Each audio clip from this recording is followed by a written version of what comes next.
अगर कोई तुम्हारी नाक पकड़ ले, इतनी खींचे कि वो 5 फुट लंबी हो जाए तो?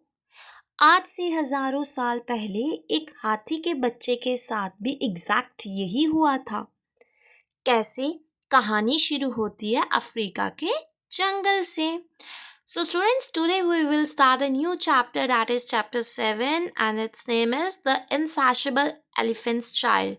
Insatiable means जो कभी संतुष्ट नहीं होता है।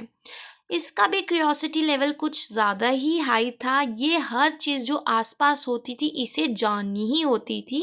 ये हाथी का बच्चा बहुत ही ज़्यादा जिज्ञासु था।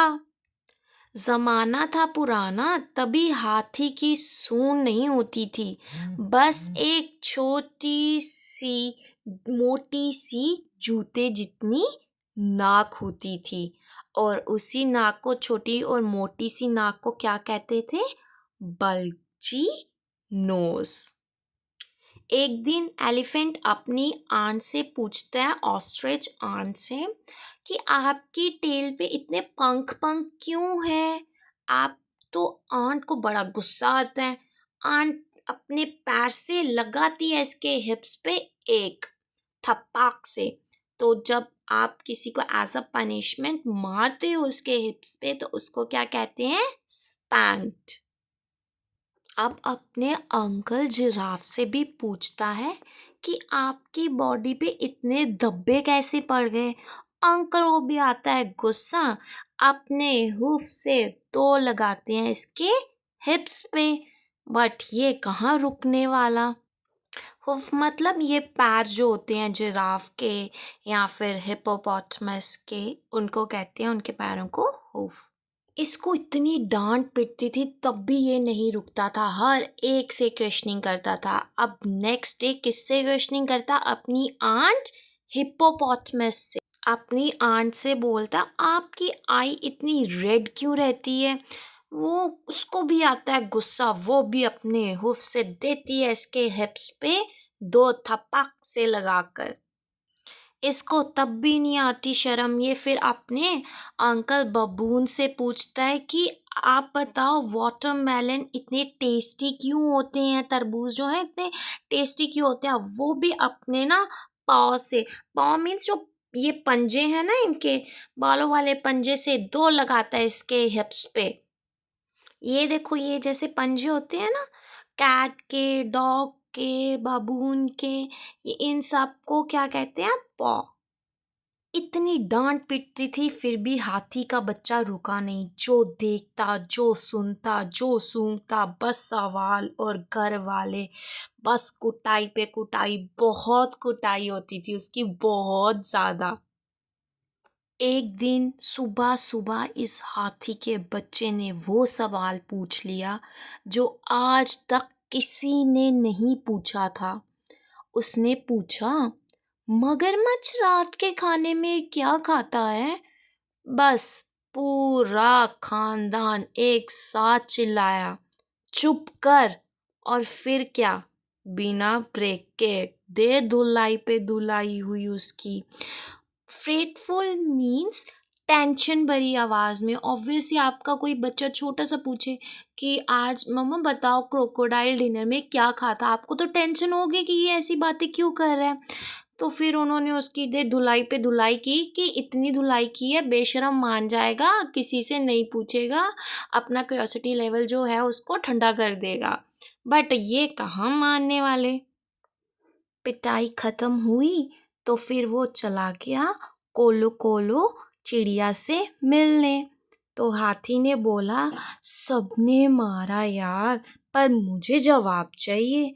चिड़िया बोली, बेचारी मौनफुल, मतलब मौनफुल मीन्स रोते रोते दुख भरी आवाज में बोली, जाना है तो जा, बड़ी सलेटी हरी चिकनी लिम्पोपो नदी के किनारे, वहां पता चल जाएगा। अगले दिन सुबह हाथी का बच्चा सबको गुड बाय बोल रहा था। अगले दिन सुबह हाथी का बच्चा 100 किलो केले, 100 किलो गन्ने, 17 खरबूजे लेके निकल पड़ा। घर वालों को बोला बाय बाय, सून लेने जा रहा हूँ, मतलब जवाब लेने, आंसर लेने। डायरेक्ट कह रहा है लिम्पोपो रिवर पे जा रहा हूँ कि क्रोकोडाइल डिनर पे खाता क्या है। खरबूजे खाते, छिलके इधर उधर फेंकते हुए वो पहुंच गया लिम्पोपो रिवर पर। और मजे की बात यह है, आज दिन तक उसने वो क्रोकोडाइल कभी सपने में भी नहीं देखा था। तो सबसे पहले जैसे ही वहां जा रहा था उसे मिला एक अजगर। सबसे पहले उसे एक अजगर मिला जो चट्टान के चारों ओर लिपटा हुआ था। तो हाथी ने पूछा, माफ कीजिए। हाथी के बच्चे ने बहुत विनम्रता से कहा, लेकिन क्या आपने इस इलाके में मगरमच्छ जैसी कोई चीज देखी है? क्या मैंने मगरमच्छ देखा है? अजगर ने स्कॉन वे में बोला। स्कॉन मतलब चिड़चिड़ा, घृणा से बोला। तो अजगर ने घृणा से बोला, अब तुम मुझसे क्या पूछोगे? माफ कीजिए। हाथी के बच्चे ने कहा, लेकिन क्या आप कृपया बता सकते हैं कि वे रात के खाने में क्या खाता है? अब ये देखो, इसकी क्यूरियोसिटी लेवल अजगर से भी पूछ रहा है। अब ये सवाल पूछने के बाद क्या हुआ, अजगर ने अपने आप को बहुत तेजी से चट्टान से खोला और अपनी टेल से हाथी के बच्चे को पीटा। यह अजीब है, हाथी के बच्चे ने कहा, क्योंकि मेरे पिताजी और मेरी माँ और मेरे मामा मौसियाँ, मतलब अपने कहता है जो भी डेढ़ से पूछता था सवाल, जब भी सवाल पूछता था वो भी पीटते थे, और आपने भी वैसा ही किया, मुझे पीटा।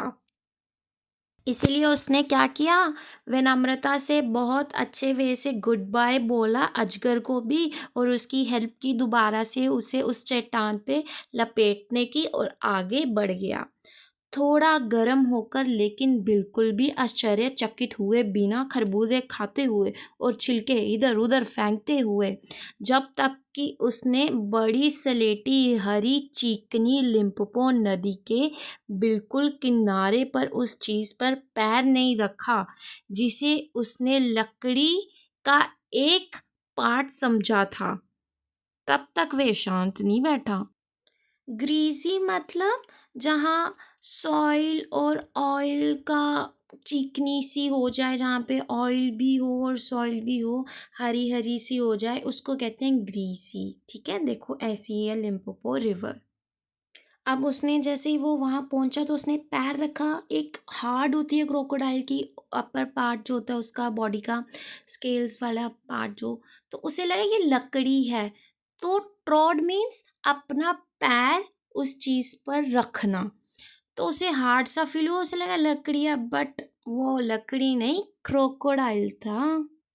हाथी के बच्चे ने बहुत विनम्रता से कहा मगरमच्छ को, क्या आपने इस इलाके में कोई मगरमच्छ देखा है? मगरमच्छ ने दूसरी आंख झपकाई और अपनी आधी पूंछ कीचड़ से बाहर निकाली।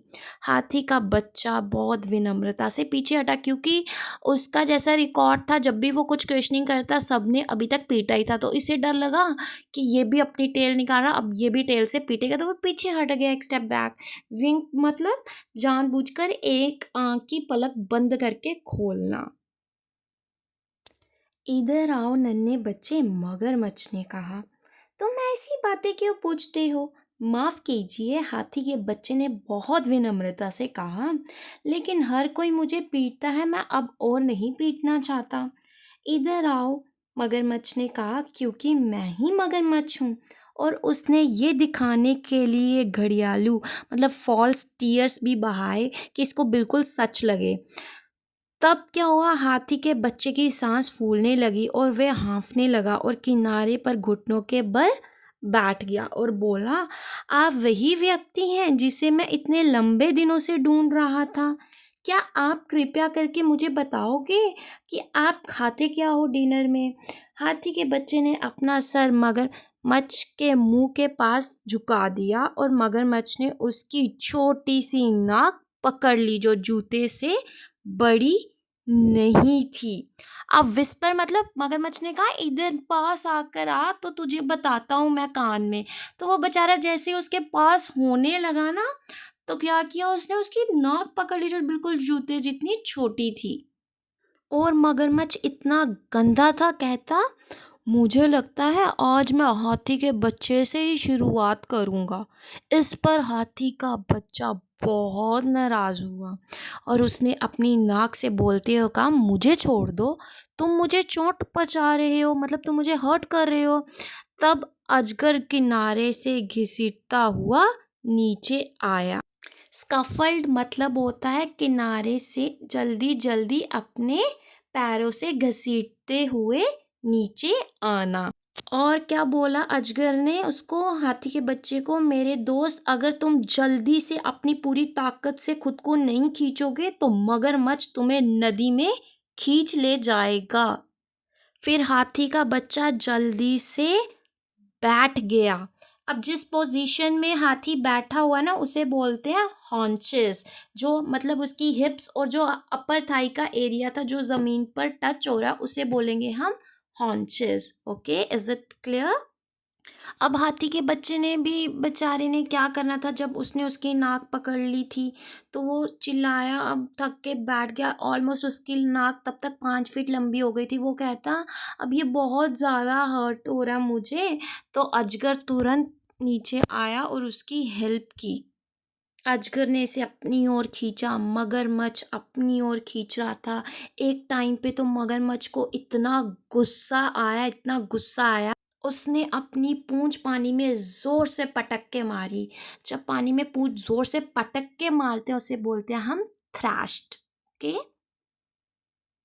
फिर क्या था, तो बहुत टाइम के बाद क्या हुआ, हाथी का बच्चा जीत ही गया, बट उसकी नाक जो थी वो अब बहुत ज़्यादा लंबी हो गई थी उस खींचा तानी में। हाथी के बच्चे ने थैंक यू बोला पाइथन को, और फिर क्या हुआ, अपनी जो नाक को देख रहा था जो इतनी लंबी हो गई थी, मगरमच्छ ने खींच खींच के उसकी पतली सूंड कर दी हुई थी, जो पहले हाथियों के पास नहीं थी बट आज के सभी हाथियों के पास है।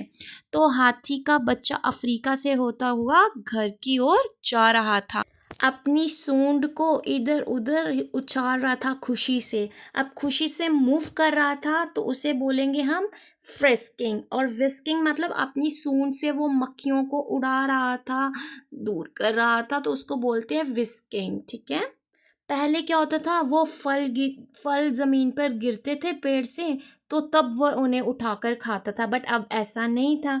अब उसकी ट्रंक बहुत लंबी हो चुकी थी तो वो अपनी ट्रंक से फल तोड़कर आराम से खाता। ज़मीन पे बैठ के घुटनों के बल घास नहीं तोड़कर खाता था, अब अपने ट्रंक से ही इजीली तोड़कर खा लेता था। और अफ्रीका जाते हुए उसे बोरिंग भी नहीं हुई, अपनी सूंड को इधर उधर हिलाते हुए गुनगुनाते हुए जा रहा था। इवन बैंड बाजों से ज़्यादा आवाज़ थी उसके गुनगुनाने में। अब जब उसको मक्खियाँ काटती तो वो पेड़ की एक डाल तोड़ता और उस पे हवा झूलता, मक्खियाँ उड़ जाती थी। अब एक अंधेरी शाम थी, वे अपने सभी प्यारे परिवार वालों के पास वापस आए और अपनी सूंड को लपेटकर बोला, आप कैसे हैं? वे उसे देखकर बहुत खुश हुए। फिर उसने अपनी सूंड खोली और अपने 2 प्यारे भाइयों को गिरा दिया। ओह!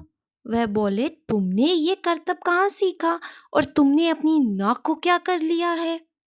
और हाथी बहुत खुशी से बोला, मुझे ये बड़ी नाक लिम्पोपो रिवर से एक क्रोकोडाइल से मिली है। मैंने उसे पूछा था कि वह रात के खाने में क्या खाता है और उसने मुझे ये रखने के लिए दे दी। ये बहुत बदसूरत लगती है। उसके किसने कहा था? बब्बून अंकल ने।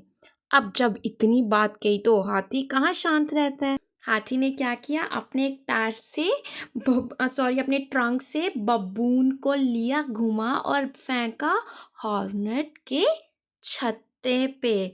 हॉर्नेट ये मैंने बनाया, ये मधुमक्खी से ज़्यादा खतरनाक होते हैं तथा ये इनका डंक बहुत ज़बरदस्त होता है। और उसने बब्बून को इनके छत्ते पे पटक दिया मस्ती के तौर पे। एंड में इतनी चीज़ें मज़ेदार हो गई कि उसके परिवार वाले भी जल्द से जल्द उस लिम्पोपो रिवर के किनारे मगरमच्छ से मिलना चाहते थे, ताकि वो भी उन्हें भी वो क्रोकोडाइल जो था ऐसी नाक दे सके जिससे वो बहुत सारे इजीली काम कर सके। इसीलिए तब से आज तक हाथियों की सूंड जो है लंबी है। तो दोस्तों, इस कहानी से हमें दो बातें सीखने को मिलती हैं। पहली, सवाल पूछना गलत नहीं है, जिज्ञासा से ही दुनिया आगे बढ़ती है। दूसरी, सवाल पूछने की जगह और समय सही होना चाहिए, वरना नाक भी खींची जा सकती है। तो आपका सबसे अतृप्त सवाल क्या है, कमेंट्स में बताओ। वीडियो पसंद आए तो लाइक करो, दोस्तों को शेयर करो और ऐसी ही कहानियों के लिए चैनल को सब्सक्राइब कर दो।